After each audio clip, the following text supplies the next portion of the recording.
I need to set this. Thank you so much.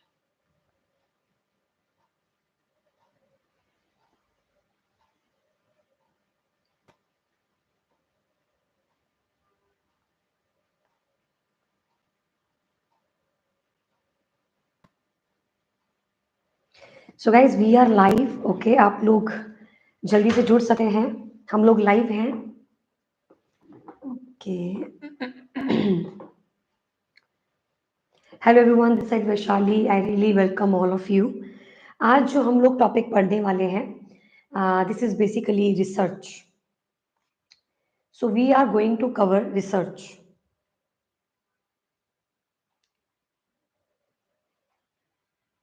Perfect. So guys, we are going to cover research. So I'm just waiting, for everyone. Okay, so we have somebody here. Hello everyone. So we are going to revise research. Okay. So I hope all are doing great. सब लोग बहुत अच्छे हैं and आप लोगों की तैयारी भी बहुत अच्छे से चल रही है. कोई मुझे बता सकता है, is my voice is clear? Okay.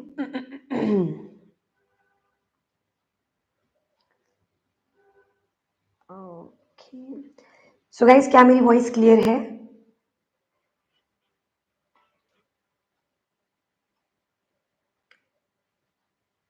Okay.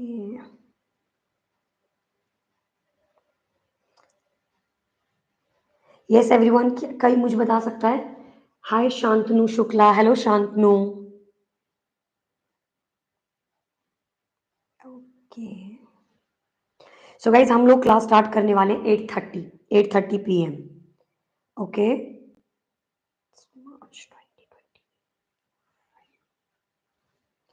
Full research guys, full research.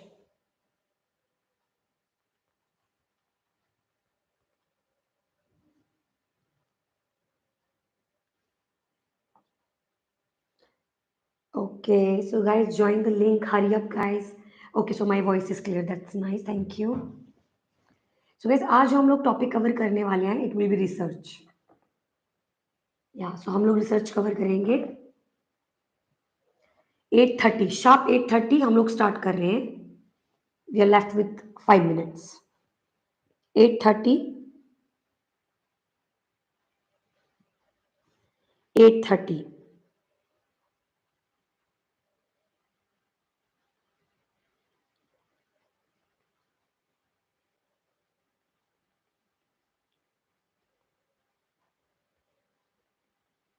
Hello everyone. Ma'am after management भी करवाइएगा. ओके गाइस, मैनेजमेंट भी हम कवर करेंगे डेफिनेटली. सबसे पहले हम लोग रिसर्च कवर कर लेते हैं. कल मैंने कम्युनिटी के कुछ एमसीक्यूज करवाए थे, आप वो भी जाके लाइव देख सकते हैं. और आज हम रिसर्च करने वाले हैं. वैसे मैंने रिसर्च ऑलरेडी करवाई थी, बट मैं जल्दी से मैं रिवाइज करूंगी आप लोगों के साथ, और फिर हम आगे का जो डाटा है वो कवर करेंगे. ठीक है. सो आगे का जो डाटा है उसे फिर हम कवर करेंगे. सो आज हम कवर करने वाले हैं statistics, and we are also going to cover common methods and tools, so ये सारा का सारा डाटा हम कवर करने वाले हैं स्लोली. तो आप बस अब शांति से अपने जो सीट बेल्ट उन्हें बांध लीजिए, because we are going to start our class at 8:30. 8:30. Okay.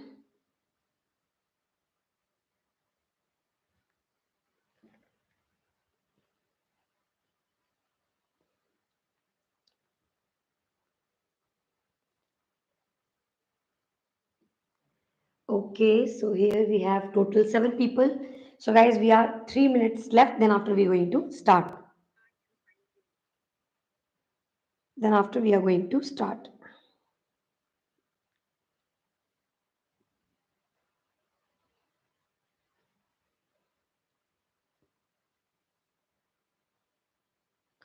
Okay guys, join everyone. Hi Neha. Hello Neha. Good evening dear. आज जो हम हमारा टॉपिक है जो हम कवर करने वाले हैं, it will be research. We are going to start at 8:30. So We are going to start at 8:30.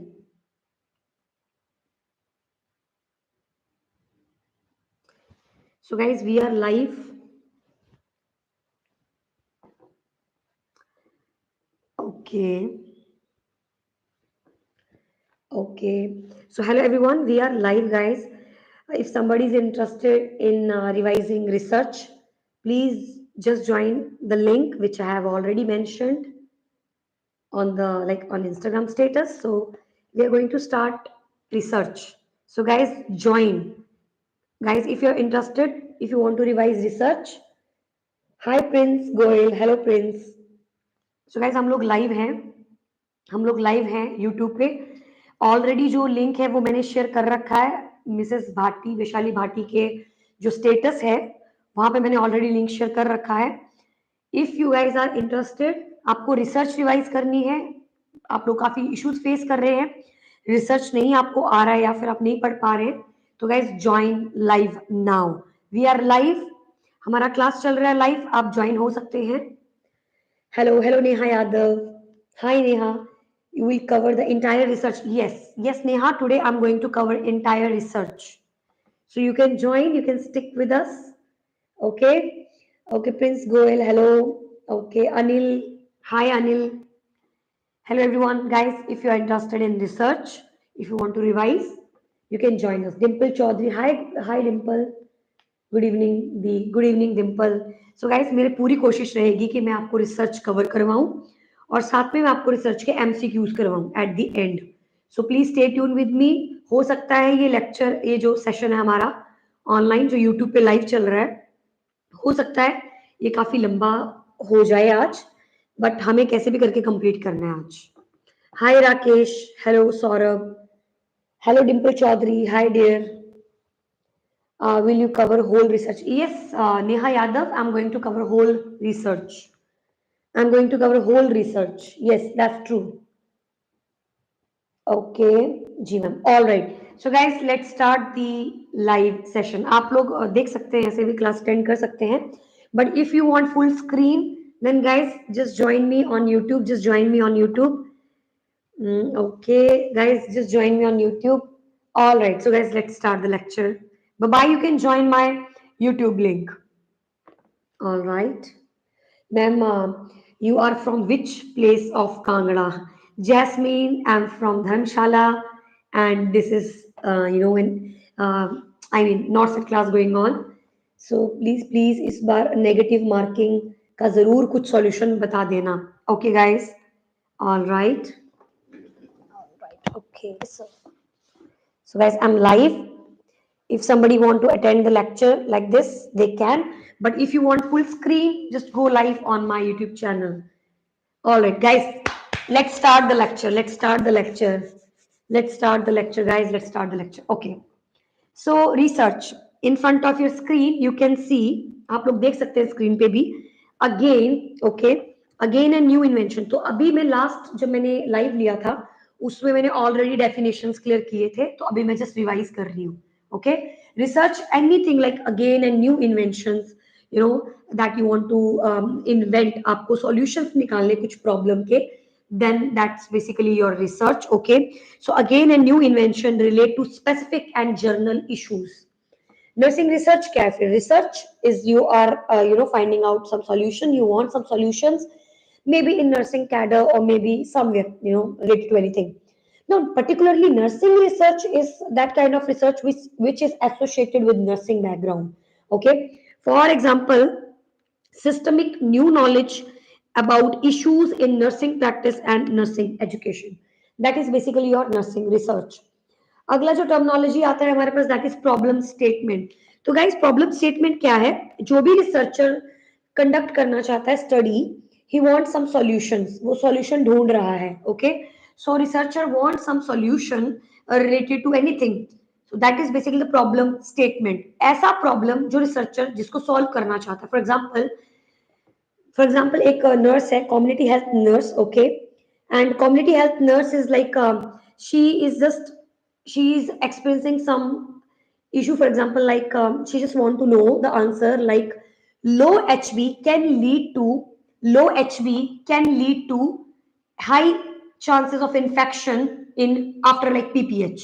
तो ये प्रॉब्लम है, एक स्टेटमेंट है कि लो एचबी होने से पीपीएच के दौरान उस लेडी को इन्फेक्शन हो सकता है।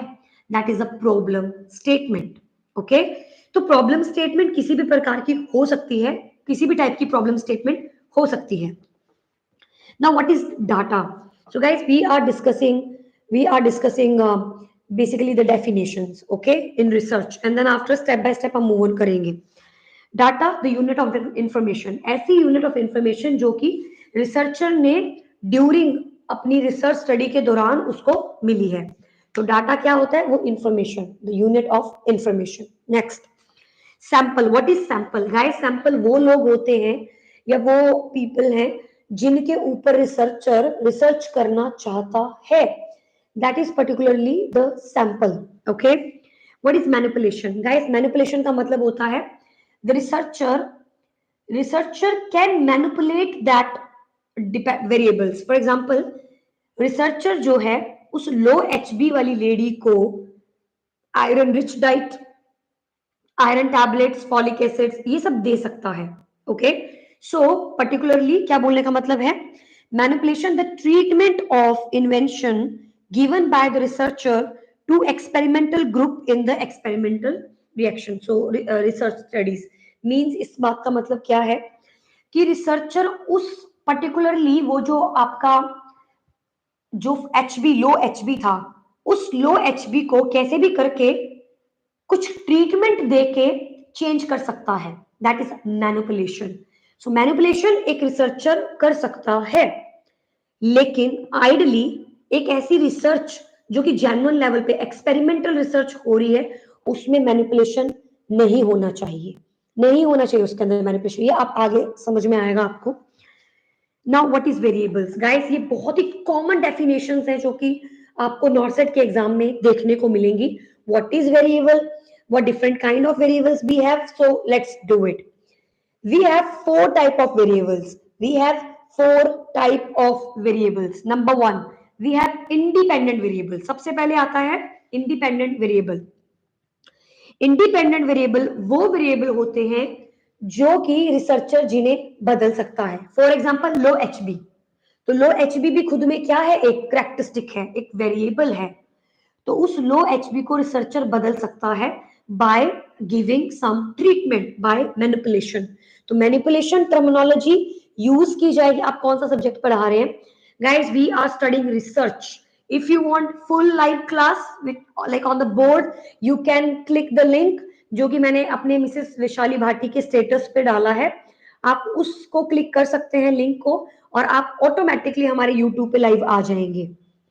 सो इंडिपेंडेंट वेरिएबल्स वो वेरिएबल्स होते हैं जिन्हें एक रिसर्चर मैनिपुलेट कर सकता है।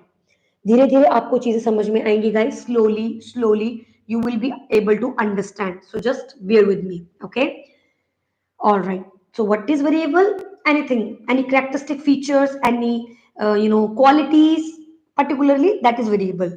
We have different type of variables. We have independent variable, we have dependent variable, we have demographic variables, we have research variables. We have different type of variables. What is independent variable? The type of variable which can be manipulated by the researcher. Number two, what is dependent variable?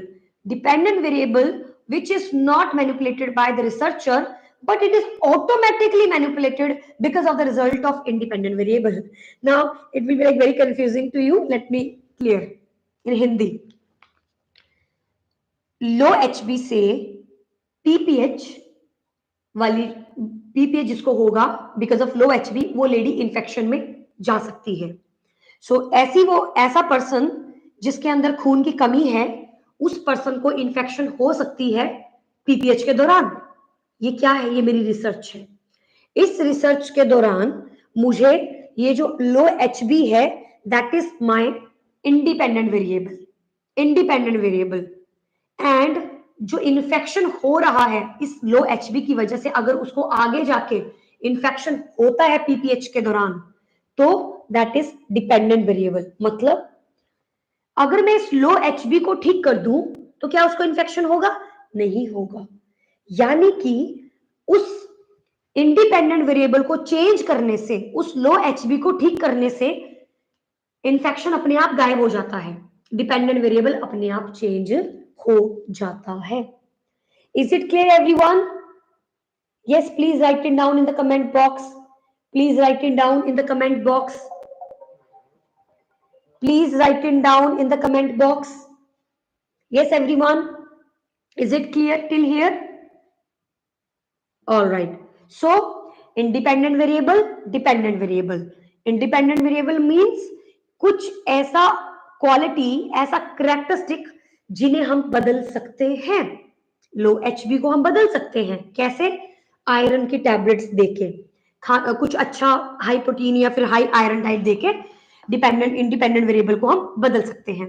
और automatically उसको change करने के बाद automatically dependent variable अपने आप change हो जाता है। इसे कहते हैं इंडिपेंडेंट वेरिएबल और इसे कहते हैं dependent variable. Perfect. Now let's move on.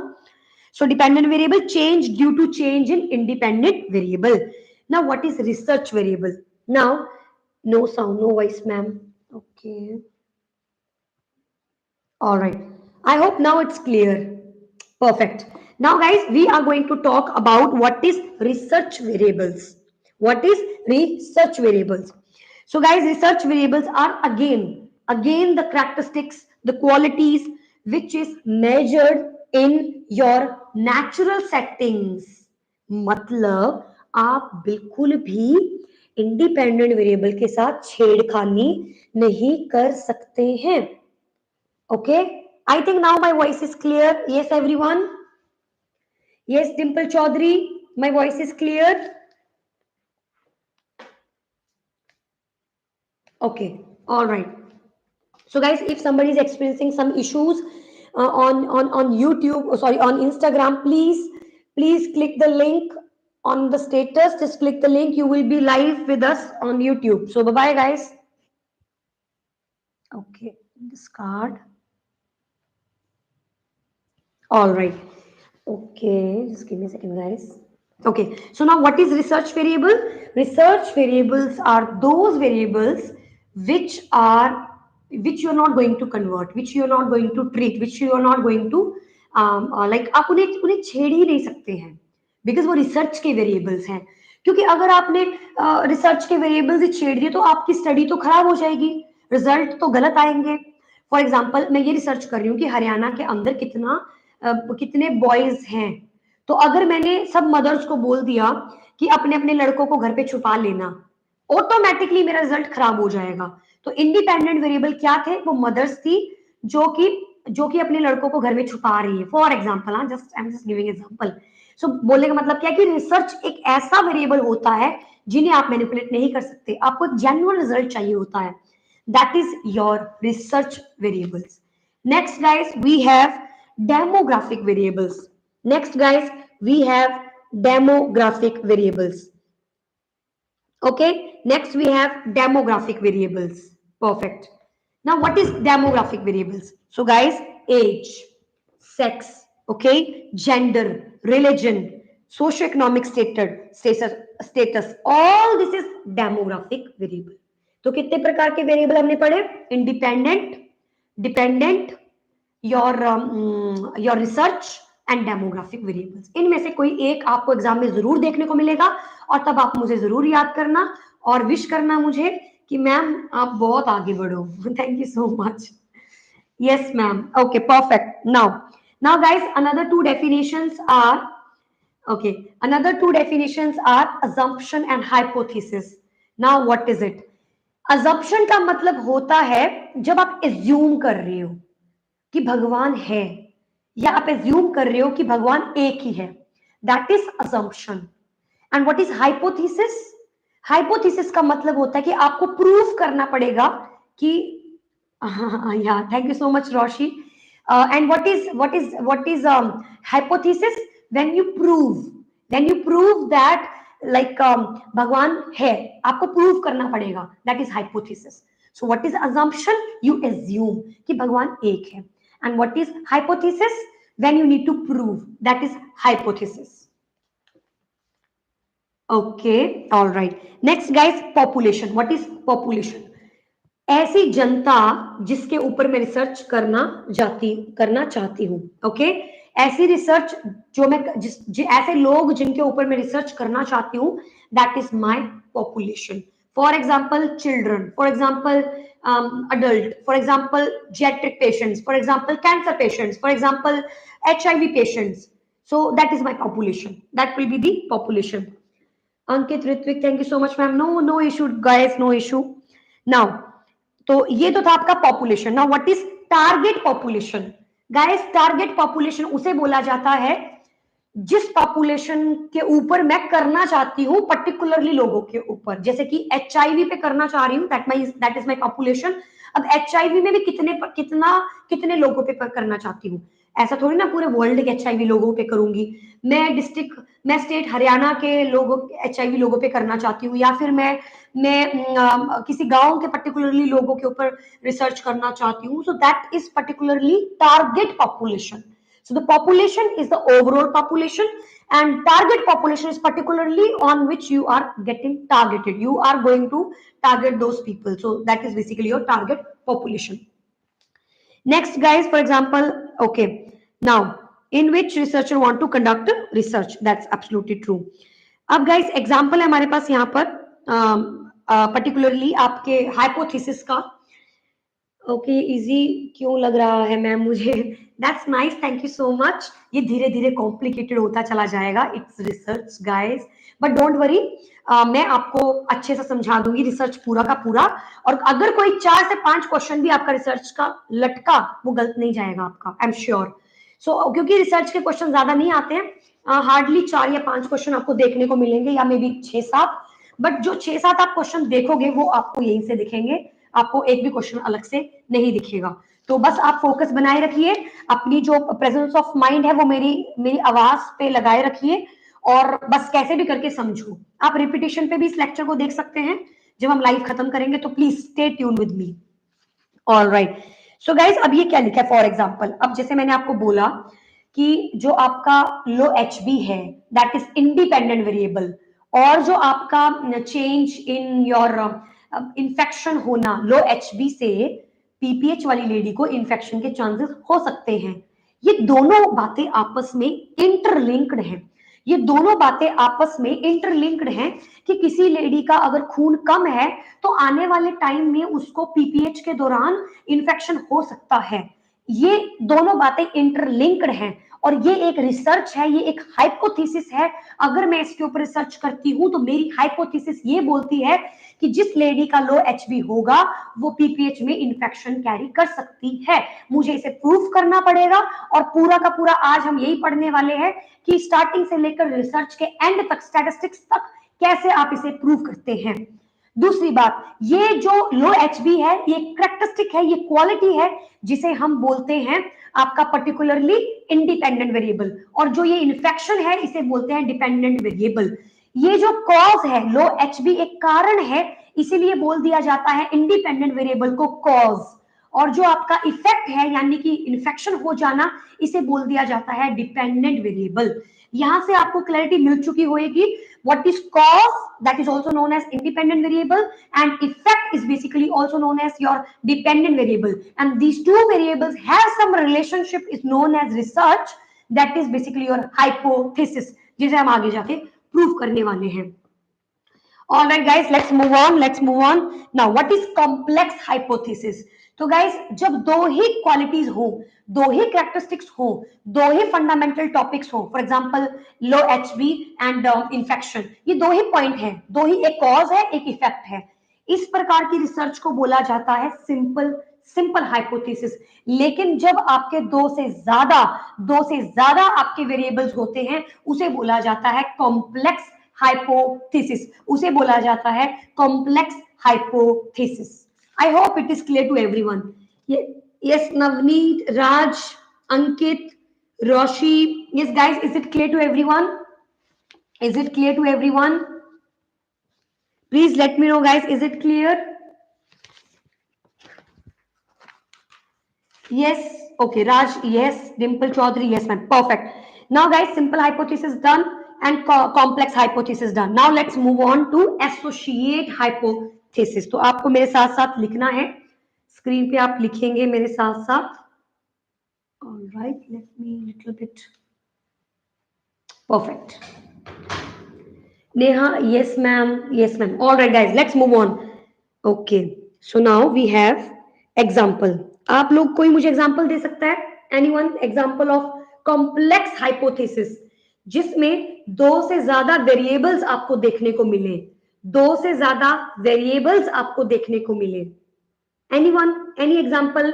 दो से ज्यादा वेरिएबल्स. तो गाइस अगर नहीं मालूम है तो प्लीज हैव अ लुक, फिर आप मुझे बताएंगे इसमें कौन सा इंडिपेंडेंट वेरिएबल है, कौन सा डिपेंडेंट वेरिएबल है और कौन सा क्या है, तो आप मुझे बताने वाले हैं.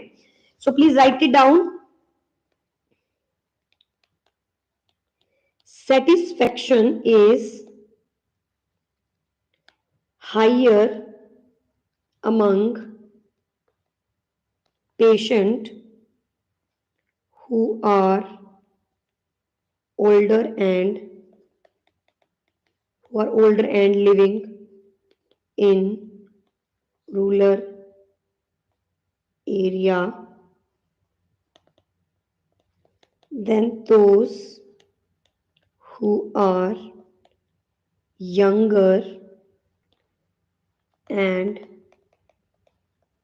living in urban area. तो गाइस आपने मुझे बताना है इनमें से कौन सा वाला डिपेंडेंट वेरिएबल है, कौन सा इंडिपेंडेंट वेरिएबल है और कौन सा क्या है. So guys have a look. Okay, so आप देख सकते हैं satisfaction is higher among patient who are older.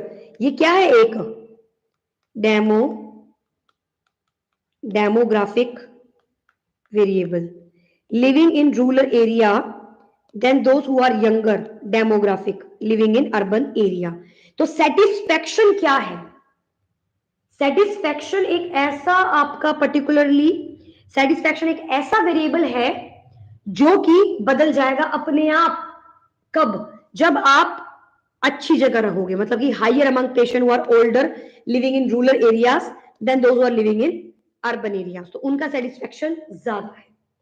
तो urban area, rural area are the independent variables, satisfaction is the dependent variable, and this remaining data, older, younger, are your demographic variables. Guys, is it clear? Is it clear? I hope it's clear, right? तो आप लोगों को अब ये समझ में आ चुका है वेरिएबल का कंसेप्ट. आप लोगों को वेरिएबल्स का कंसेप्ट समझ में आ चुका है. इज इट ट्रू और you want repetition? Yes Neha, Roshi, Dimple, guys is it clear? क्या आपको वेरिएबल्स समझ में आ चुके हैं? Please write it down. Okay Neha, Dimple, Raj. All right, perfect. So guys, now let's move on. Let's move on to the another topic. That will be your associate hypothesis. Associate hypothesis. Does nurse-patient communication and emotional support influence the recovery rate and the patient satisfaction among the post-operative patient? Guys, so you can see here, nurse-patient communication and emotional support influence the recovery rate and patient satisfaction among post-operative patient. So what do you think? Again, the satisfaction, post-operative patients, nurse patient, ये nurse का patient के साथ relationship या फिर post-operative जो patient है वो वाला patient, मतलब जो nouns है आपके particularly nurse और patient हो गया.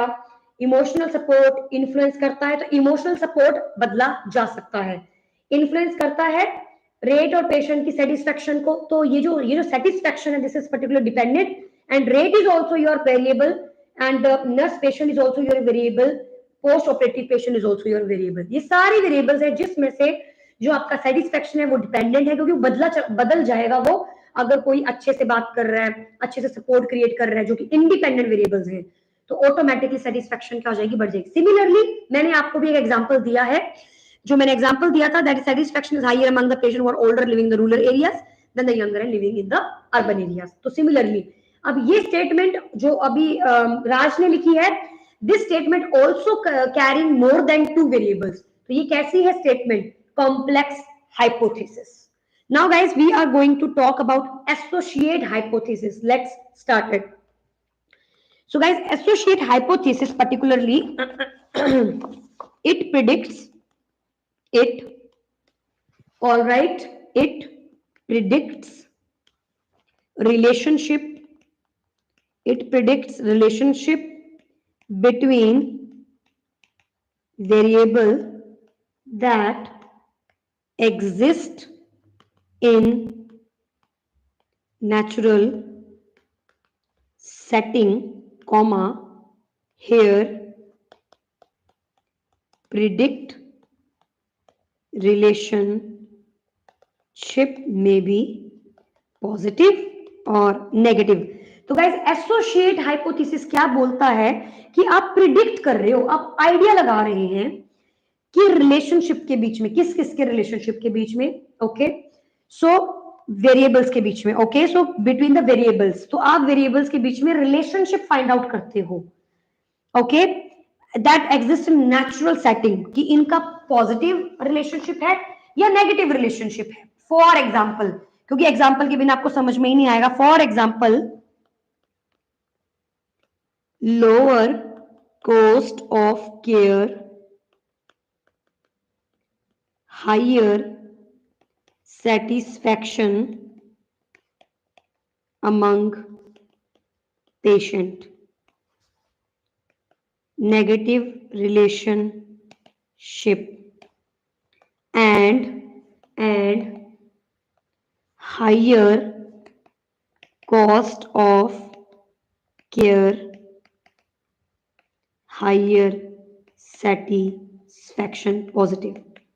तो गाइज आप जरा यहां नोटिस कीजिए, negative relationship, positive relationship, okay,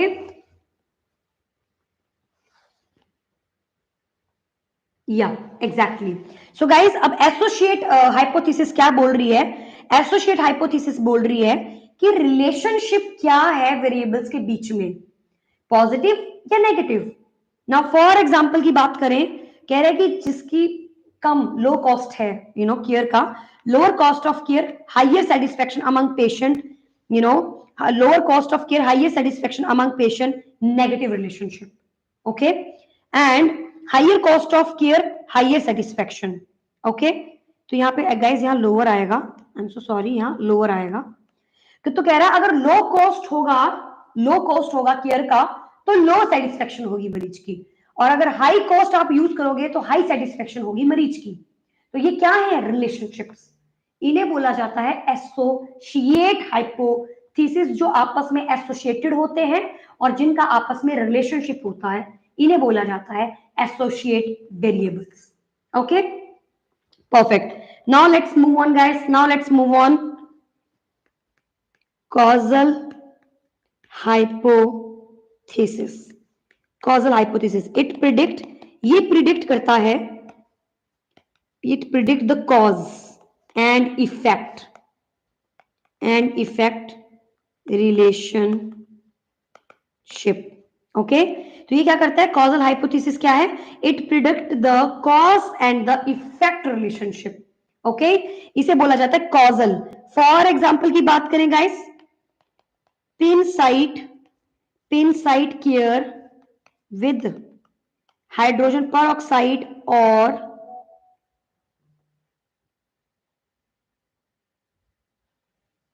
okay, pin site care with hydrogen peroxide और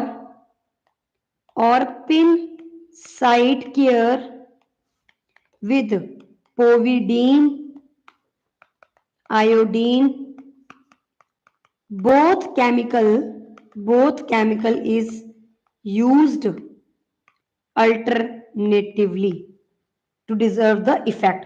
तो गाइस जो आपका पर्टिकुलरली कॉजल हाइपोथेसिस है वो क्या बोलता है? कॉज और इफेक्ट। कह रहा है कि अगर आप पिन साइट केयर कर रहे हैं तो अगर आप हाइड्रोजन परऑक्साइड यूज करोगे तब इफेक्टिव होगा, या फिर पिन साइट केयर जो है वो आपकी अगर किसके साथ अच्छी रहेगी? अगर वो पिन साइट केयर अगर आप पोविडीन के साथ करते हो तो उससे असर अच्छा होगा। इस प्रकार की जो रिसर्चेज होती हैं उन्हें कॉजल हाइपोथेसिस बोला जाता है। I know it seems very confusing and it seems very difficult, but guys, research is like that. You have to learn all the terminologies to make you understand the facts which we are going to discuss in like within few minutes. So you have to make sure what is hypothesis, what is variables, what are different type of variables, what are different type of hypothesis. Now you're gonna pick any one hypothesis for yourself in your masters. तो जब आप masters करते हैं कोई एक hypothesis आप उठाते हैं, वो कॉजल भी हो सकती है, वो नॉर्मल कॉम्प्लेक्स हाइपोथेसिस भी हो सकती है, सिंपल हाइपोथेसिस भी हो सकती है, वो आपके ऊपर डिपेंड करता है आप किस प्रकार की रिसर्च करना चाहते हैं, लेकिन पता आपको सब प्रकार का होना चाहिए। Now guys let's move on, next move on directional hypothesis. इसके बाद आएगा नल हाइपोथेसिस, जो कि आप यूजुअली क्वेश्चन देखते हो एग्जाम के अंदर। So guys now let's discuss directional hypothesis. So the next is, okay, so directional hypothesis ये क्या बोलता है? ये प्रिडिक्ट करता है not only existence but also expected direction of relationship between two or more variables such as positive relation, negative relation. Okay, तो guys अब ये क्या है? This is particularly your directional hypothesis. It predicts not only existence but also expected direction. यानी कि जो भी आप रिसर्च कर रहे हो वो एक तरफ किसी डायरेक्शन में जाएगी। फॉर एग्जाम्पल नर्स एक्सपीरियंस, मतलब there is a positive relationship between nurse experience and job satisfaction among staff nurses. तो जॉब का सेटिस्फेक्शन और नर्सिंग का जो बैकग्राउंड है वो आगे जाके बहुत अच्छा होता है। तो एक डायरेक्शन है कि ये आगे जाके बहुत पॉजिटिव असर दिखाती है। There is a negative relationship between nursing experience and job satisfaction among nurses. तो ये क्या है? एक नेगेटिव रिलेशनशिप है, नेगेटिव डायरेक्शन है। तो ऐसी रिसर्चेस जिनमें आप एक डायरेक्शन लेके चलते हो, फॉर एग्जांपल मैं रिसर्च करना चाहती हूँ कि हाई सैलरी जो है वो एक बहुत ही strong sense of satisfaction job में देती है, तो ये एक डायरेक्शन है, पॉजिटिव डायरेक्शन है। लो सैलरी जो है वो बहुत ही ज्यादा नेगेटिव सेंस ऑफ सेटिस्फेक्शन देती है जॉब में, तो ये क्या आएगा आपका? This is particularly your, yes what, this is particularly your prediction and this is negative direction. तो एक ऐसी डायरेक्शन, ओके, एक ऐसी डायरेक्शन जो पर्टिकुलरली क्या करती है, जो पर्टिकुलर एक ऐसी डायरेक्शन देती है जो या तो पॉजिटिव है या तो नेगेटिव है, दैट इज डायरेक्शनल हाइपोथेसिस। तो गाइस हमने टोटल कितने टाइप के हाइपोथेसिस किए? Yes anyone? हमने पर्टिकुलरली पहले किया सिंपल हाइपोथेसिस, फिर हमने किया कॉम्प्लेक्स हाइपोथेसिस, फिर हमने किया एसोसिएट हाइपोथेसिस, फिर हमने किया कॉजल हाइपोथेसिस, फिर हमने अभी पढ़ा directional hypothesis, and now last we are going to discuss null hypothesis. Last we are going to discuss, okay,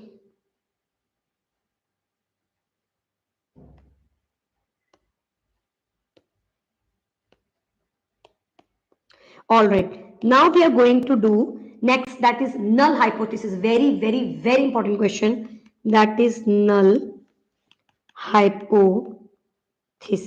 अब ये क्या बोलता है गाइस? null hypothesis बोलती है this is also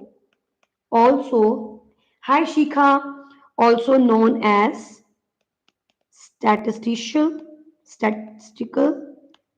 hypothesis. It means there is no relationship, ma'am आपने तो सारा बताया रिलेशनशिप, अब आप कह रहे हो नो रिलेशनशिप। यस गाइस, जब किन्हीं दोनों चीजों में रिलेशनशिप नहीं होता है, हाय सरिता, जब किन्हीं दोनों चीजों में रिलेशनशिप नहीं होता है उसे बोला जाता है null hypothesis. There is no relationship between the variables, known as null hypothesis. So also known as statistical hypothesis. It means there is a no relationship, okay, there is no relationship exist between no difference, no relationship and no difference. Difference में आगे हम types पढ़ेंगे, then we will discuss the differences. But currently there is, that is normal term null hypothesis, which means there is a no relationship between what? Between independent variable and dependent variable, या आप बोल सकते हो zero relationship.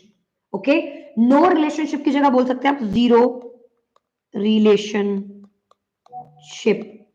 Okay, zero relationship. Now example, अब बात करते हैं example की. बहुत ध्यान से देखना गाइस, बहुत ध्यान से देखना इस पॉइंट को. Two random sample of group of males and another from group of females, and mean value of both sample is same. यानी कि H0 is equal to mu1 is equal to mu2. So, hi Jitendra Jaipal, hello. So guys, we are discussing research. Okay, now this is the formula. H0 is equal to mu1 is equal to mu2. यहां पर जो H0 है, this is null hypothesis, and mu1 is basically your mean value of male, and mu2 is equal to mean value of female. So guys, ये सब क्या है? बराबर, equal. जो रिजल्ट आपका आएगा it will be equal. So null hypothesis is equal to the mean value of male and is equal to mean value of female. ये क्या है? इसको और बेटर समझने के लिए हमें थोड़ा और डीप जाना पड़ेगा, तब आप इसे ढंग से समझ पाएंगे. बट फिलहाल मैं चाहती हूं आप डिफरेंट टाइप की हाइपोथेसिस पढ़ रहे हैं, हम लोग अलग अलग प्रकार के हाइपोथेसिस पढ़ रहे हैं. हमने बोला simple hypothesis, complex hypothesis, okay, as आपका particularly then we discussed like causal, associate hypothesis, directional hypothesis, non directional hypothesis and null hypothesis. Okay, now let's talk about last, that will be your research hypothesis. The last will be research alternative hypothesis. Yeah, that's also true. Research hypothesis. So guys, this is known as alternative hypothesis. जो राज ने बताया है ma'am alternative hypothesis, तो obviously research hypothesis is basically your alternative hypothesis, comma, it states, ये क्या state करता है? Relationship. It states relationship between two or more variables. Simple, two or more variables. For example, lung cancer can be lead because of smoking. So smoking क्या है guys? यहाँ पे smoking is particularly your independent variable, and what is lung cancer? That is the effect of smoking, that is dependent variable. अगर smoking को आप change कर दोगे तो lung cancer भी खत्म हो जाएगा. तो independent variable को हम manipulate कर सकते हैं, but dependent variable अपने आप manipulate हो जाता है अगर आप independent variable को छेड़ते हैं तो. Is it clear? Yes, Roshi, Raj. Is it clear, everyone? Sarita, Shikha. Guys, is it clear? Yes, everyone. Is it clear? Yes, ma'am. Shantanu. Okay, thank you so much. Now let's move on to the another topic, that is assumptions. तो guys, hypothesis का topic हम cover कर चुके हैं. दूसरा topic अब हम cover करने वाले हैं, दैट इज assumptions. तो guys now let's do assumptions. Okay, मुझे सब इजी लग रहा है, यूनिक टीचिंग है मैम आपकी, thank you so much Rajeshwar, thank you so much. Okay, now assumption. Real expectation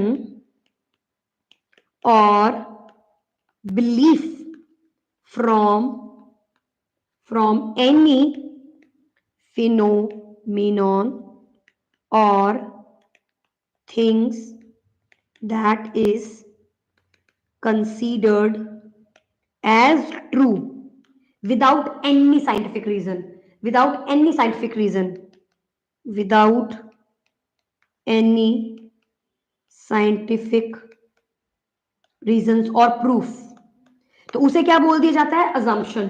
यानी भगवान एक है, ये मेरी assumption है, कोई से प्रूव नहीं कर सकता है, बट ये मेरी assumption है.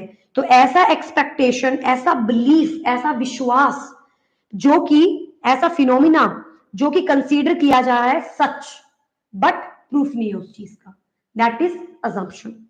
कितने प्रकार की assumption होती है? Yes guys, we have number 1 universal assumption. Universal assumption क्या है? ऐसा belief that are assumed to be true by large number of people, by large number of people, by large number of people or society. For example, God is supreme power, right? So that is assumption, जो कि बहुत ज्यादा population believe करती है, तो मैं भी करती हूँ ऑब्वियसली, हर कोई करेगा. तो नंबर 2 सेकेंड assumption क्या है? Warranted assumption. सेकेंड assumption क्या आएगी? Warranted assumption. Okay, so that is warranted assumption. Warranted assumption क्या बोलता है कि it's justification with supportive evidence, example regular praying to God. Okay, warranted assumption क्या बोलता है कि जस्टिफिकेशन है विद सपोर्टिव एविडेंसेस. ओके, कुछ एविडेंस आप देते हैं और वो जो एविडेंसेस हैं वो वारंटेड है, it's just like have some kind of warranty. Okay, like कि अगर आप प्रे करेंगे तो सक्सेस मिलेगा जिंदगी में, सच काइंड ऑफ थिंग. और थर्ड होता है unwarranted assumption. Unwarranted assumption. Unwarranted assumption क्या बोलती है कि God exists everywhere, everywhere. That is basically your unwarranted assumption. तो हमने हाइपोथेसिस कवर कर लिया, हमने assumption पढ़ लिया. assumption में हमने दो टाइप्स के assumption देखे. पहला हमने देखा यूनिवर्सल assumption, उसके बाद हमने देखा अनवारंटेड, वारंटेड या unwarranted assumption. Okay, now guys, assumption based है किन्हीं थ्योरीज के ऊपर. assumptions are based on some theories. अब वो क्या है थ्योरीज? तो number 1 theory guys, number 1 assumption, जितनी भी assumptions हैं ये सब थ्योरी पे बेस्ड हैं, थ्योरी बेस्ड हैं. तो क्या क्या थ्योरीज हैं? Let's do it. Number 1 Roy adaptation model.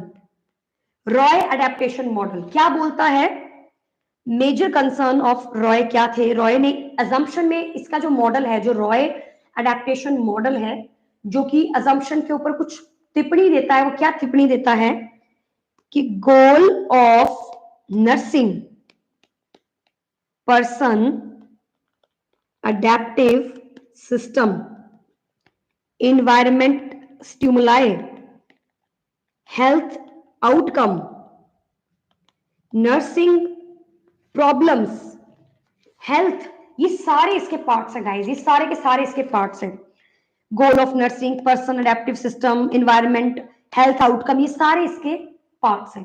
बस आपको ज्यादा याद नहीं रखना है, आपको बस इतना याद रखना है कि assumption में रॉय नाम के साइंटिस्ट ने कोई मॉडल दिया था, जिस मॉडल में नर्सिंग प्रॉब्लम, नर्सिंग ये वो सब आता है। Is it clear everyone? Yes, Shantanu, Shikha, guys आप लोग सो तो नहीं गए हैं? I hope you guys are not sleeping. Yes everyone? Yes, Shantanu, Jitendra, Jaipal, yes guys, are you live? Perfect. Okay. Now guys, let's move on to the research approach and design. अगला हमारा chapter आता है research approach and design का. So the next chapter is research approach and design. अगले chapter का नाम है research approach and design. All right guys. So research design is a broader plan to conduct study. Research approach is an element of research design. Okay? So guys, research approach, research design क्या है? ये एक बहुत बड़ा plan है जो कि conduct किया जाता है स्टडीज के लिए। जैसे हमें कोई स्टडी कंडक्ट करनी है, फॉर एग्जांपल मैं अब मास्टर्स करना चाह रही हूँ फॉर एग्जांपल, तो मास्टर्स में सब लोगों को रिसर्च करनी पड़ती है, सबमिट करनी पड़ती है।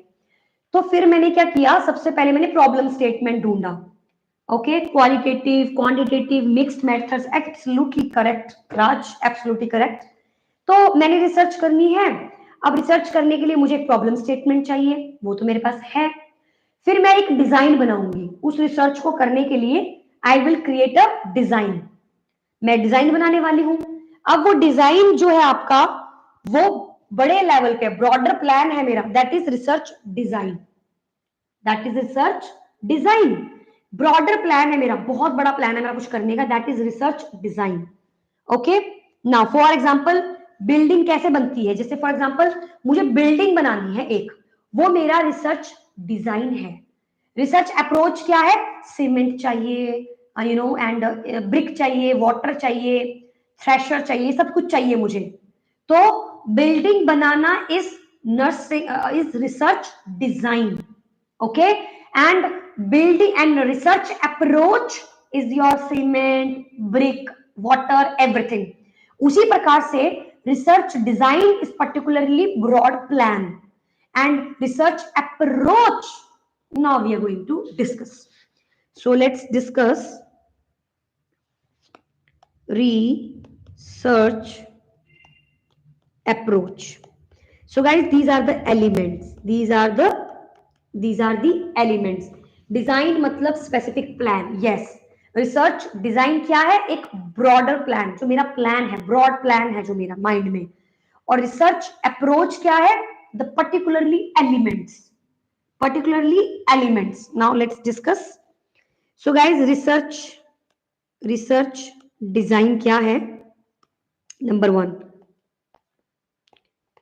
Qualitative, number 2 quantitative, and both qualitative and quantitative। यहां से आपके टर्मिनोलॉजीज शुरू हो जाते हैं।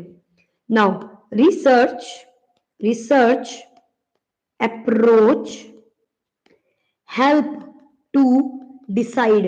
रिसर्च अप्रोच हमें मदद करती है to decide about the presence or absence as well as manipulation and control over variable। तो गाइस, बोलने का मतलब क्या है? ओके, रिसर्च की जो अप्रोच है ये मदद करता है डिसाइड करने में कि भाई किसको रखना है, किसको नहीं रखना है, किसको मैनिपुलेट करना है, किसको मैनिपुलेट नहीं करना है, सीमेंट कितना लेकर आना है, ब्रिक कितनी लेनी है, पानी कितना डालना है, that is research approach, the elements.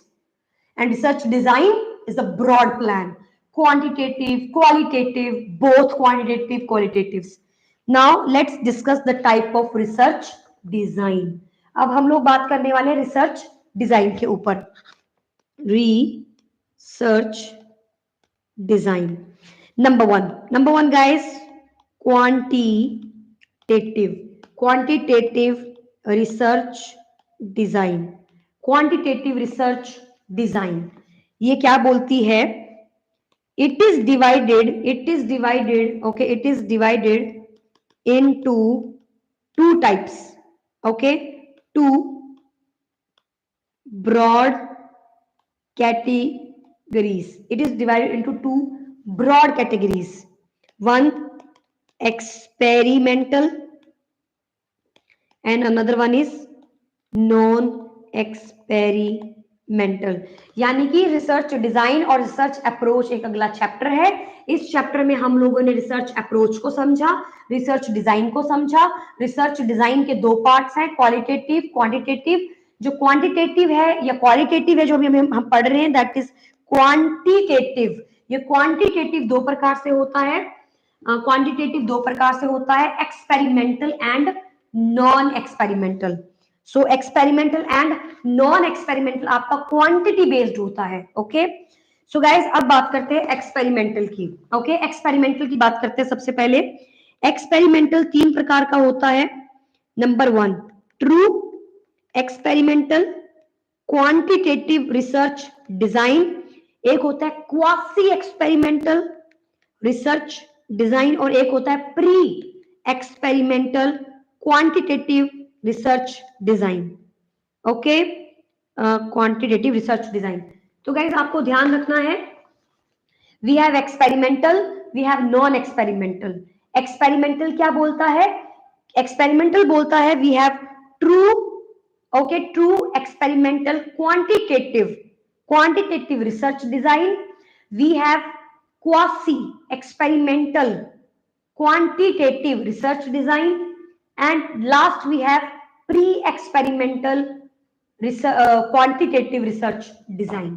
ये है पर्टिकुलरली आपके एक्सपेरिमेंटल, ये है पर्टिकुलरली आपके एक्सपेरिमेंटल क्वांटिटेटिव रिसर्च डिजाइंस. अब बात आती है कि ये ट्रू क्या है, क्वासी क्या है, and what is this pre experimental, ये सब क्या है. सो गाइस प्लीज बने रहिए. I know it seems boring to you, but आप प्लीज बने रहे, क्योंकि ऐसा ही डाटा पढ़ना पड़ता है. अगर आप चाहते हैं आपके क्वेश्चन सही हो, you have to study. Yes guys, आप लोग बने हुए हैं मेरे साथ? Yes everyone, please say hi to me ताकि मुझे पता लग सके कि आप लोग सोए नहीं अभी तक. Yes everyone. Shantanu, yes ma'am, yes ma'am. क्या सिर्फ राज ही एक क्लास के अंदर जो कि एक्टिव है, और anybody else? Yes guys, please reply my questions, reply my जो भी मैं बोल रही हूं. Okay, let me have a look. Okay, alright guys, let's move on. That's it. जिसे पढ़ना है वो उसको पढ़ना है, वो रहेंगे, और जिन्हें नींद आ रही है वो जा सकते हैं, वो सो सकते हैं. Anyways guys, let's do it.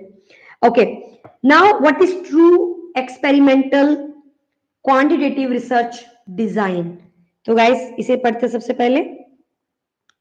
manipulation of independent variable, comma, presence of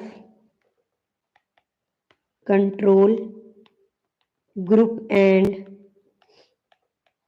randomization. So guys, what do you think? इसका क्या मतलब है? Manipulation of independent variable, presence of control group and randomization. तो guys, true experimental quantitative research design कोई छोटा मोटा research design नहीं है. ये मैनिपुलेशन भी कैरी करता है, इसमें मैनिपुलेशंस भी होती हैं वेरिएबल्स की, इंडिपेंडेंट वेरिएबल को आप चेंज कर सकते हैं, और कंट्रोल ग्रुप भी होता है जिसको आप कुछ भी नहीं कर सकते, और रेंडमाइजेशन होती है, यानी कि जब आप सैंपल उठाएंगे तो आप अपनी मर्जी से सैंपल उठाएंगे, आप अपनी मर्जी से रैंडमली किसी को भी उठा लोगे, एक को आप कंट्रोल ग्रुप रखोगे और एक को आप मैनिपुलेटेड ग्रुप रखोगे। कंट्रोल ग्रुप को आप बिल्कुल कुछ भी नहीं समझाएंगे, कुछ चेंजेस नहीं करेंगे, और मैनिपुलेटेड वाले ग्रुप को आप चेंज करेंगे, उनका दिमाग, उनकी थ्योरी, उनको पढ़ाओगे, सिखाओगे, उन्हें बदल दोगे, फिर आप जज करेंगे कि पढ़ाने का कुछ फायदा हुआ, इन लोगों का डाटा क्या है और जो उनको हमने पढ़ाया है उनका डाटा क्या है। सो कंट्रोल में कंपैरिजन है ना, यस। सो कंट्रोल क्या है? ऐसा ग्रुप जिस ग्रुप को आप बिल्कुल छेड़ नहीं रहे हो, ऐसा ग्रुप जिसे आप बिल्कुल छेड़ नहीं रहे हैं, जो कि कंट्रोल्ड है, और एक वो ग्रुप है जो कि मैनिपुलेटेड है, जो कि जिसको आप चेंज कर रहे हो, जिसको आप सिखा रहे हो, पढ़ा रहे हो, बट कंट्रोल ग्रुप को आप कुछ भी नहीं कर रहे हैं। So this kind of study is known as true quantitative experimental research design study. Okay, next we are going to discuss quasi. Next we are going to discuss quasi research design. Guys, ये research design क्या बोलता है? हाँ जी, manipulation होगी, there will B manipulation. किसकी? वही independent variables की होती है हमेशा, इंडिपेंडेंट वेरिएबल्स की हमेशा होती है। और control group? No no no no no, there will be no control group. So absence of either, दोनों में से कोई भी एक, either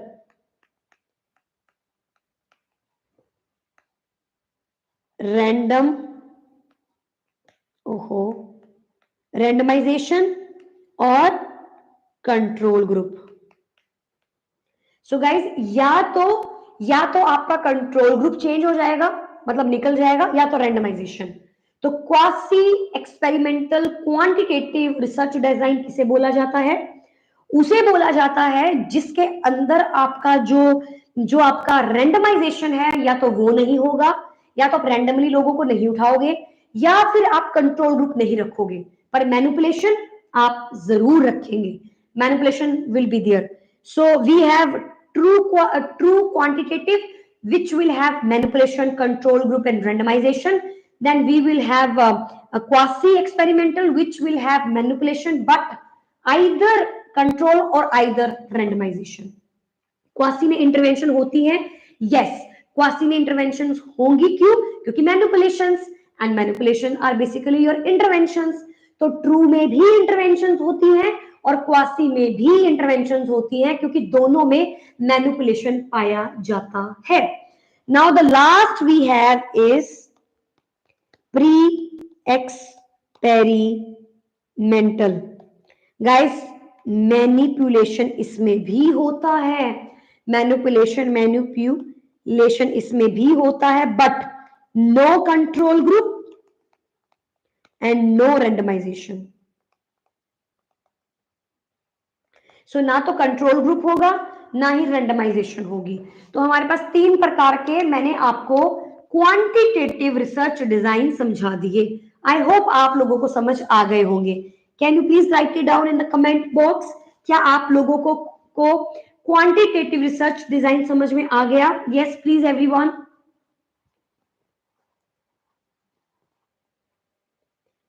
yes, Limpi, yes Rajshekhar, Parminder Kaur, perfect guys, perfect. Now let's move on. So मैं फिर से मतलब बता देती हूँ, मैनिपुलेशन का मतलब क्या है? It is intervention. Intervention is known as manipulation. धीरे धीरे समझ आ रहा है, या दैट्स नाइस। कंट्रोल का मतलब क्या होता है? Refer to use of control group to control the effects of extraneous variables on dependent variables. Now control group मैंने आपको बता दिया। रैंडमाइजेशन क्या होती है? रैंडमली जब आप किसी भी सैंपल को उठाते हैं, that is randomisation, the method of selection of study population और study sampling. Okay, now guys let's discuss non experimental. तो मैंने शुरू में क्या बताया था कि we have research design. We have research design quantitative and qualitative. Quantitative में हमने कितने प्रकार बोले? 2 प्रकार बोले, एक्सपेरिमेंटल, नॉन एक्सपेरिमेंटल. अभी हमने एक्सपेरिमेंटल पढ़ लिया है, अब हम पढ़ने जा रहे हैं non experimental. So let's do it. So guys, non experimental क्या बोलता है? ये कहता है नंबर 1, एक्सपेरिमेंट नहीं कर रहे आप, non experimental.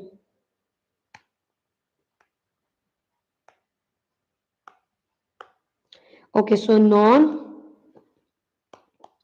Experimental. Non experimental क्या बोलता है? नॉन एक्सपेरिमेंटल कहता है कि आप किसी प्रकार का एक्सपेरिमेंट नहीं करने वाले हैं क्वांटिटी बेसिस पे, क्वांटिटी बेसिस पे. Okay, so now what is this? This is also a research design. तो कैरेक्टरिस्टिक्स क्या है? Number 1, descriptive design. यस, कौन मुझे बताएगा? कौन बताएगा what is descriptive design? Yes guys, what is descriptive design? Anyone? Descriptive design. Yes guys, anyone? What is descriptive design? Yes Parminder, any idea? Any idea? Raj, Rajeshwar, Shantanu, guys, any idea? Yes, any idea? No idea, no issue. तो guys, descriptive design किसी के behaviour को. Okay, so guys, descriptive design particularly accurate description, accurate description of characteristic of individual or group or situation with a certain phenomena without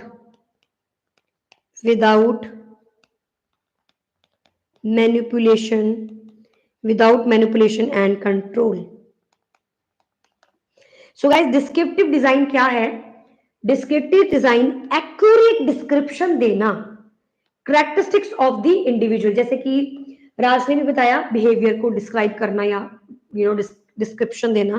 तो descriptive design वो design होता है जो कि एक्यूरेट डिस्क्रिप्शन देता है किसी के कैरेक्टरिस्टिक्स को, यानी किसी इंडिविजुअल के कैरेक्टरिस्टिक्स को, किसी ग्रुप को, किसी सिचुएशन को, with a certain phenomena, without manipulation and control. Without manipulation and control, बिना किसी मैनिपुलेशन के, बिना किसी कंट्रोल के जब आप किसी को डिस्क्राइब करते हैं, then it come under your non experimental quantitative. Okay,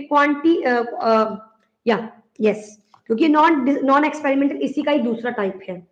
तो आप क्या करोगे? डिस्क्रिप्टिव डिजाइन, यानी किसी की डिस्क्रिप्शन करोगे इस रिसर्च के अंदर, बिना मैनिपुलेशन और बिना कंट्रोल किए. Next, correlation design. Yes guys, ये क्या होता है? What is correlation design? What is correlation design? So guys, correlation design का मतलब होता है used in favour of cause and effect relationship without again without manipulation and control. मैंने बार बार बिना मैनिपुलेशन के, बिना कंट्रोल के क्यों रिसर्च कर रहे हैं? क्योंकि अगर उन्होंने मैनिपुलेशन कर दिया और अगर उन्होंने कंट्रोल कर दिया तो वो तो एक्सपेरिमेंटल बन जाएगा. इसीलिए मैनिपुलेशन नहीं करना है, कंट्रोल नहीं करना है, ऑटोमेटिकली ये रिसर्च आपकी क्या बन जाएगी? Non experimental. तो नॉन एक्सपेरिमेंटल में कभी भी ना तो आप लोग मैनिपुलेट करते हैं, ना ही कंट्रोल करते हैं. Got my point? Perfect. So correlation design used in favour of cause and effect relationship without manipulation and control. Perfect. Next we have third number, that is developmental research design. So guys developmental ये क्या बोलता है, examine कीजिए। Okay, developmental research design क्या बोलता है, examine phenomena with respect to time. वक्त के साथ अगर आप कोई रिसर्च करना चाहते हैं और वो भी नॉन एक्सपेरिमेंटल, वो आपकी किस में आ जाती है, डेवलपमेंटल रिसर्च डिजाइन में आ जाती है। So examine the phenomena with respect to time. Okay, then after we have epidemiological epidemiological design. Guys epidemiological sign क्या बोलता है, ये कहता है, ये यूज किया जाता है इन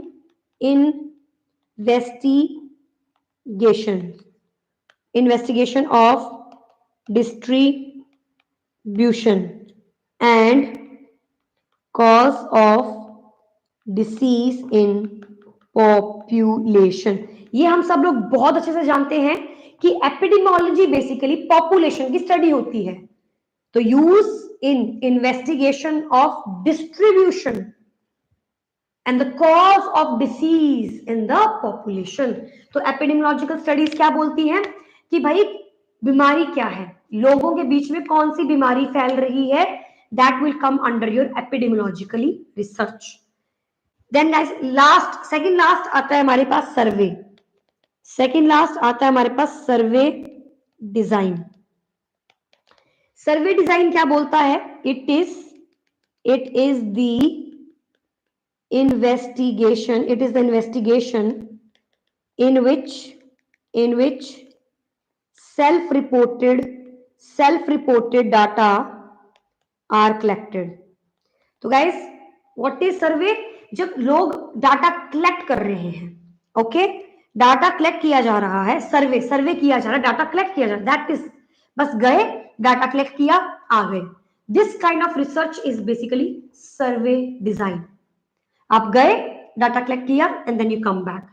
yes everyone, is it clear everyone? yes please let me know, is it clear? all right, is it clear everyone? so we have discussed nursing research, we have discussed hypothesis, the type of hypothesis, research approach, research design, different type of approach, different type of design।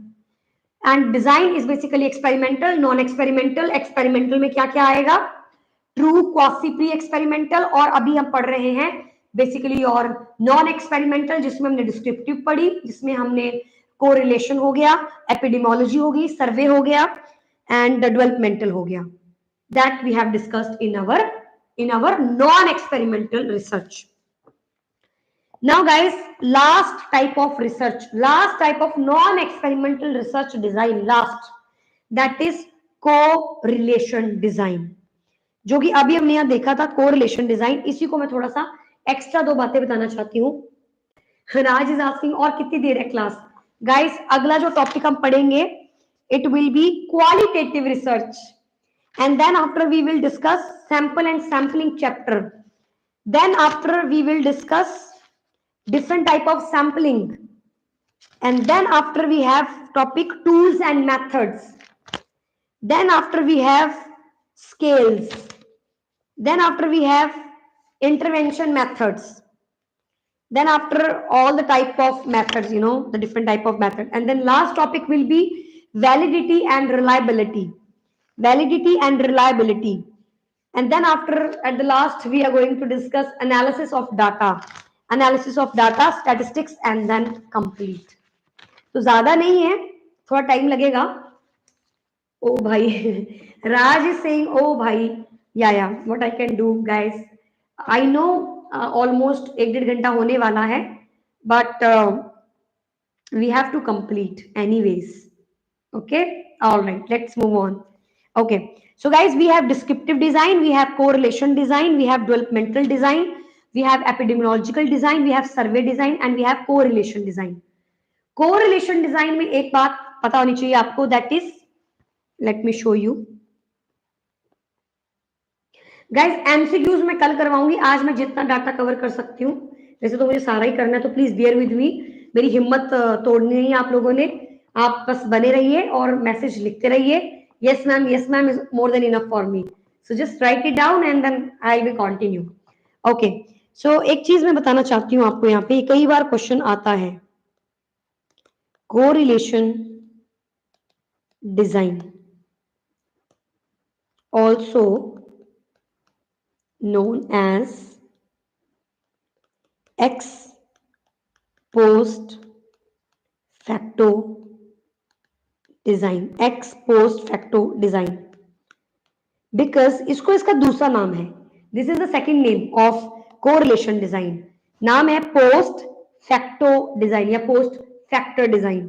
क्यों? Because because it is a type of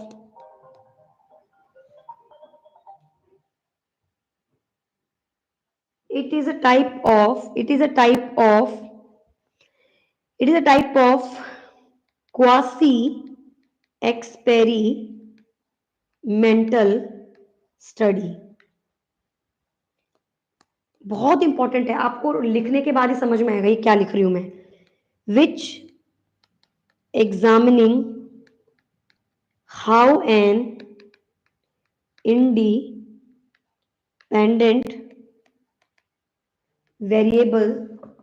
independent variable comma present prior to the study comma affect a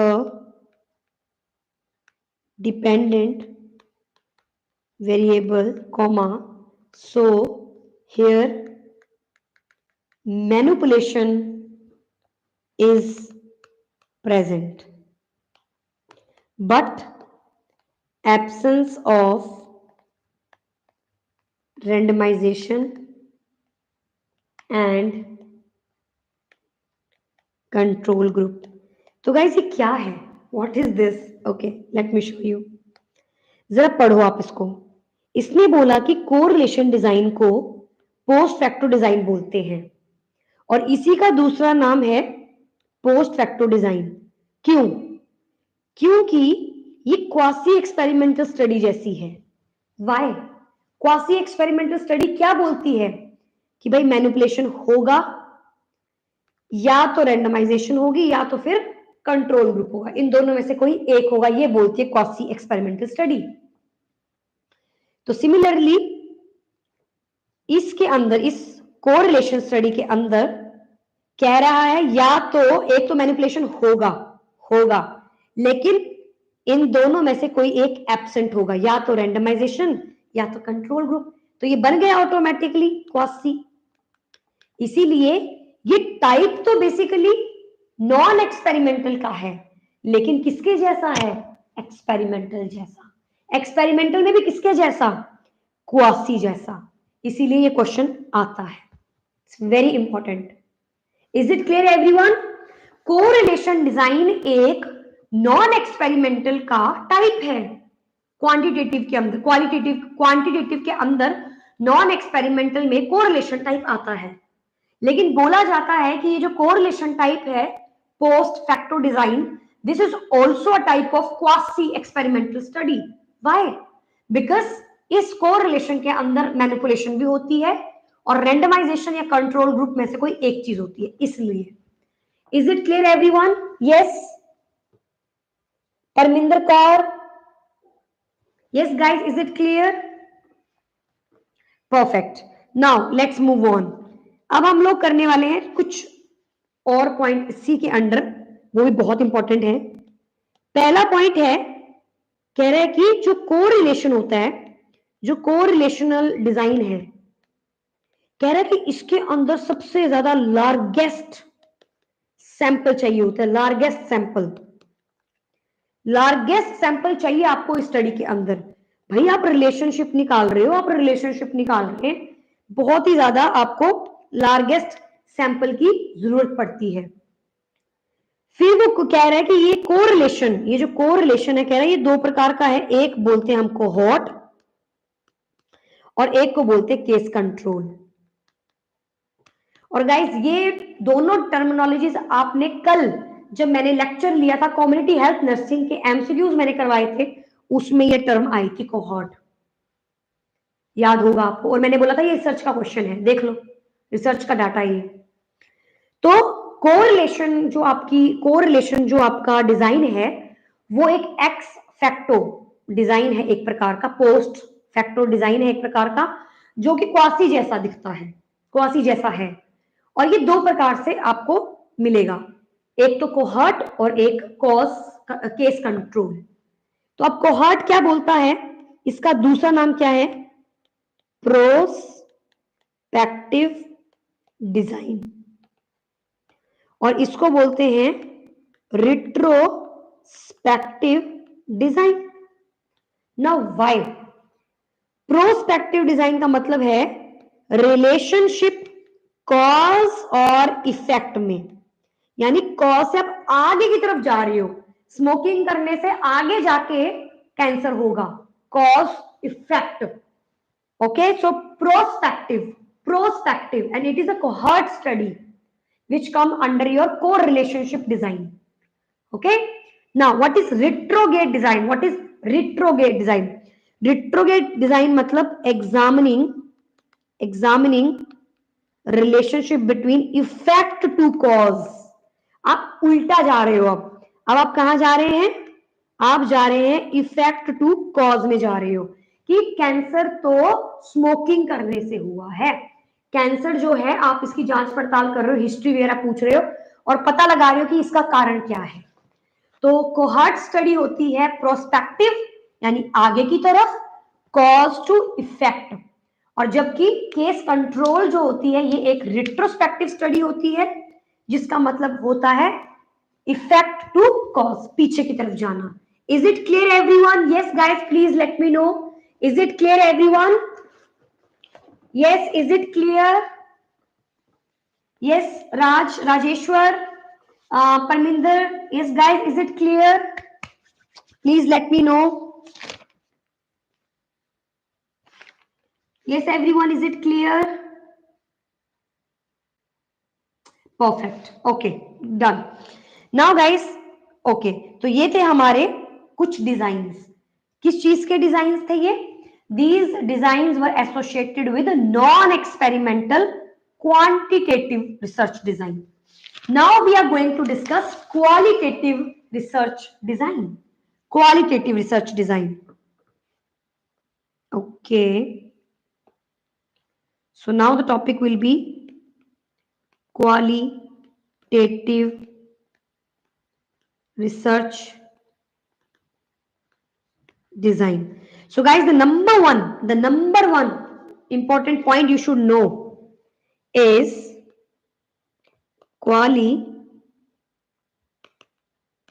qualitative research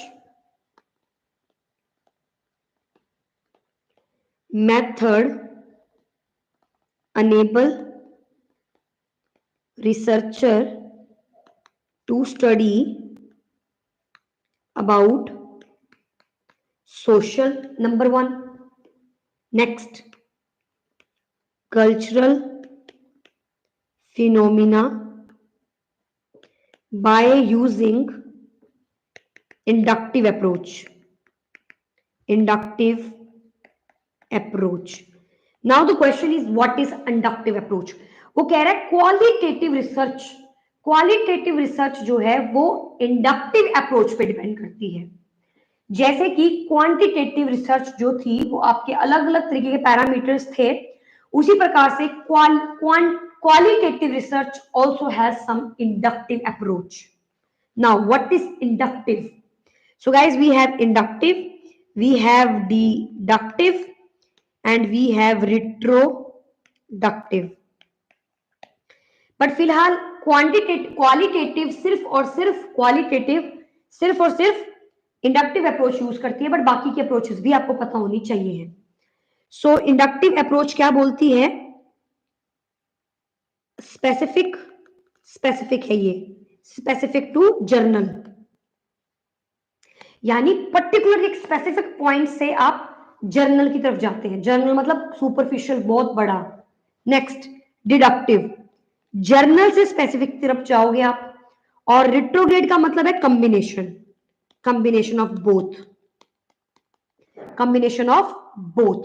Guys जल्दी से types कर लेते हैं. Social interaction, yes, it's kind of. So inductive, specific to journal, and your deductive, journal to specific, and your retroductive, combination of both. Now the types. Number one type, guys, ethnographic research. Ethnographic research.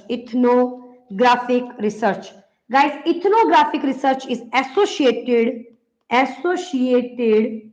with anthropology. यानी कि study of human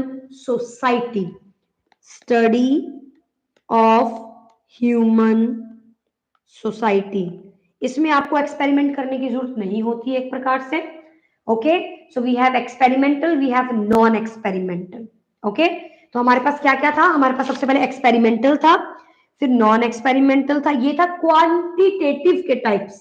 अभी हम लोग पढ़ रहे हैं qualitative. और qualitative research specific to journal, journal to specific, combination में काम करती है. इसकी नंबर वन टाइप है इथनोग्राफिक, यानी कि एंथ्रोपोलॉजी के ऊपर स्टडी करना. ओके, एंथ्रोपोलॉजी का मतलब होता है human beings and human society के ऊपर स्टडी करना, कल्चर के ऊपर स्टडी करने को क्या बोला जाता है? Ethnographic, qualitative research design. Next guys, next we have grounded theory. तो गाइस ये क्या होता है? ऐसी रिसर्च जो ऑलरेडी किसी थ्योरी के ऊपर करने वाले हैं आप. जैसे कि भगवान एक है, ये किसी ने थ्योरी दी है कि भगवान एक है, इसके ऊपर आप रिसर्च करना चाहते हो जिसकी जड़ें ऑलरेडी हैं और जड़ से पकड़कर उसको आप दोबारा से करते हैं. That is grounded theory research. So theory developed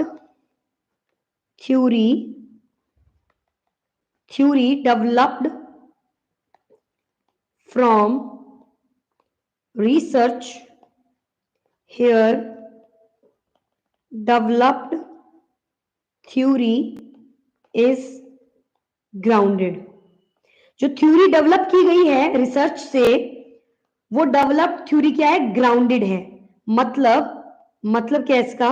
because has it roots in data. तो जो भी आप रिसर्च कर रहे हैं उसका कहीं ना कहीं डाटा जो है वो है, प्रेजेंट है, और आप उन जड़ों को पकड़कर अब रिसर्च कर रहे हो. That is grounded theory research.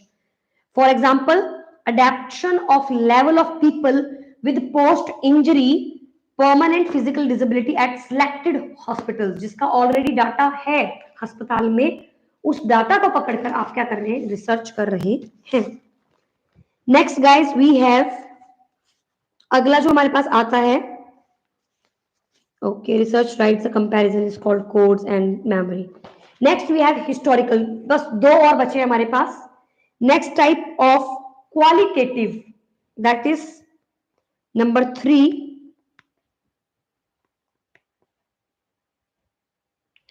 Number 3 is historical. Number 3 is historical. ये क्या कहता है? It is systemic collection of data relating to past occurrence. तो हिस्टोरिकल डाटा क्या है? हिस्टोरिकल रिसर्च वो रिसर्च है जिसका हिस्ट्री के साथ रिलेशनशिप है. Okay, so it is systemic collection of data related to past occurrence of particular phenomena. Okay, and then after fourth, the second last, we have phenomenological research. Live experiences of victims. Okay, so SK dear, यहाँ पर CRE में I don't think so कोई scam हुआ है. I am not aware of it. I am so sorry for that. I have no idea about CRE exam, whether it was a scam or something like that. I have no idea. I only know this thing. The post was like for tuberculosis instructor and some you know कुछ HIV instructor का post था, इसीलिए उसी से related questions आए थे maximum. बस मुझे इतनी ही जानकारी है। I have no idea about the scam. CRE plus 75 question HIV and TB। Yes, because जिस लेवल पे पेपर दिया गया था वो जो पोस्ट थी, वो जो आगे इंस्ट्रक्टर के जो पोस्ट थे वैकेंसी के अंदर कुछ, वो HIV इंस्ट्रक्टर और ये सब के लिए ही था। ऐसे कैसे पॉसिबल है? I have no idea. I am so sorry for that. I have no idea. Just focus. हम अपनी मेहनत कर सकते हैं, हम अपना ऑनेस्टी के साथ पेपर दे सकते हैं, बट हमें नहीं पता है कैसे पॉसिबल है। हमें नहीं मालूम है ये सब ब्लंडर कौन करता है, अगर स्कैम है तो किसने किया, क्यों किया। बिकॉज बहुत मेहनत से बच्चे पढ़ते हैं और वो बहुत मेहनत से एग्जाम पास करते हैं, बट अगर ऐसा कुछ होता है तो दैट्स रियली बैड, वो बहुत ही गलत चीज है। But I don't know, is it scam or something else? I have no idea. बच्चों को गाइड तो करो, कैसे आवाज उठाएं मुझे खुद वही नहीं पता है तो मैं क्या ही बच्चों को गाइड करूं आवाज उठाने के लिए। बिकॉज अगर, हाँ, I know that you are somewhere right कि एग्जाम में ऐसा नहीं होना चाहिए, मैं आवाज उठानी चाहिए, बट इसका प्रूफ क्या है? हाइपोथेसिस क्या है इसकी कि स्कैम हुआ है? जब हाइपोथेसिस ही नहीं है तो आप आवाज कैसे?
Is it clear now? Yeah, now I hope it's clear. So dear, मैं ये बोलना चाह रही थी कि आप नर्सिंग फील्ड से हो, आपको पता होना चाहिए। Somebody wrote that, कमल यादव जी। तो कमल यादव जी, हम यहाँ पे पढ़ाई कर रहे थे, बहुत आराम से पढ़ रहे थे अपना, और आपने यहाँ कोई कमेंट लिखा है और उसके बाद सब लोग बहुत एक्टिव हो गए हैं। सो आप सोचो हमारा फोकस कितना नेगेटिव है। जस्ट इमेजिन, मतलब हम लोग फालतू की बातों पे या फालतू की चीजों पे कितना ज्यादा वक्त जाया करना पसंद करते हैं। जस्ट इमेजिन, मैं यहाँ रात को 10 बजे इस क्वेश्चन का आंसर दूं, या फिर जो मैं क्लास ले रही हूं मैं उस क्लास को कंटिन्यू करूं। आपको क्या लगता है, क्या सही रहेगा? What do you think? अभी तो मेरी आवाज आ रही होगी या? सो ये फालतू की चीज नहीं है ma'am. I know that it's not फालतू की चीज, but at 10 o'clock in the night, at the night, I am not happy to discuss such things. I hope you can understand. हम तो इमेजिन कर रहे हैं मैम। या हाउ कैन यू से this? I can say this by my mouth. All right guys, मेरा energy जो है, जो फोकस है, जो थ्रेश होल्ड है, उसे कृपया करके तोड़ने की कोशिश ना कीजिए। हम पढ़ रहे हैं, आप भी पढ़िए, and let's focus, focus and focus. पढ़ाई जाएगा, हमारा फ्यूचर के साथ खिलवाड़ हो रहा है। आई डोंट नो, ओके, मुझे नहीं पता, I have no idea. All right, so guys, historical research done, phenomenological research done. Now the last is basically your action research. Guys, ये evidence based research होती है, जैसे कि hand hygiene के steps अगर आप देखो, these are the hand hygiene steps, right?